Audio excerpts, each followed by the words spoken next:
Chairman, a young resident of mine, only 23 years old, committed suicide in June last year. He was a good boy who was always giving, always there to support his peers, to counsel and encourage them to not take their lives. But he himself struggled. He studied in an art school and did not take a conventional path. His graduation coincided with the pandemic. His enlistment was affected as the date for enlistment was unclear back then. He could not plan his life and did not know what he could do. He applied for jobs but could not secure any, partly due to his specialization and partly due to the uncertainty of when he had to start serving NS. The future felt bleak to him. Finally, he jumped down the block. I saw him not too long ago before he took his life, as I had only just given out an EduSave award to his sibling. I was at his wake, saw the mother, spoke to his friends, who all missed him very dearly. It was absolutely heartbreaking. Imagine the pain the mummy was feeling. So youth today face many uncertainties and pressures, ranging from body image to grades to relationships and to whether they have a future. These are exacerbated by the COVID-19 pandemic.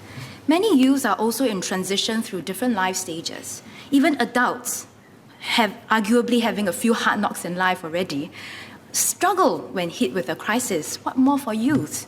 Mental well-being has now come to the fore. It used to be a topic brushed away and shunned by many. I spoke on this for years in Parliament and when I was an undergraduate.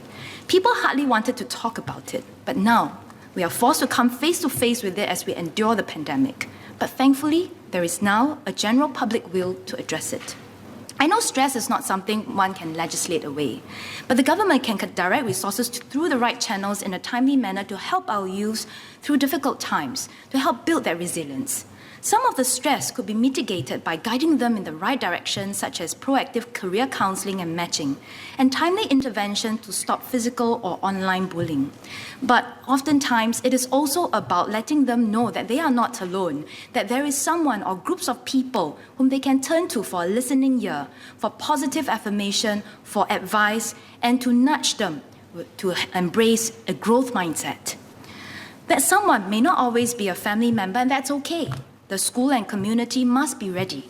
And we must also be mindful to avoid coming across as patronizing, but sincere in wanting to help. So, I would like to ask, how is the government supporting our youth in overcoming the challenges they face and achieving their aspirations? Our youth are our future. They must not feel hopeless and helpless. How will the whole of government therefore work together to be present in their lives, to give and show support to our youth as they transition from one stage to the next?